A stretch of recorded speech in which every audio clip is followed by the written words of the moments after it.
அடுத்த நபிதான் ஹஸ்ரத் சாலிஹ் அலைஹிஸ்ஸலாம்.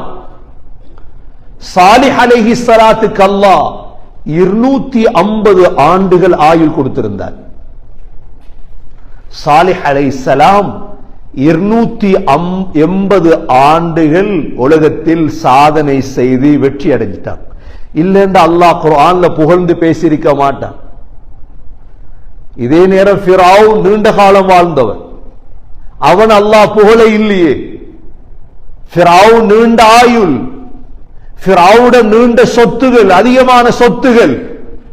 அல்லாஹ் குர்ஆன்ல எங்கேயும் ஃபிரௌனை புகழ இல்லை. ஏன்? கொடுக்கப்பட்ட ஆயுளை வைத்து அவர்கள் வாழ்க்கையில் சாதிக்கவில்லை. அடுத்த நபிதான் சகோதரர்களே இப்ராஹிம் அலைஹிஸ்ஸலாம்.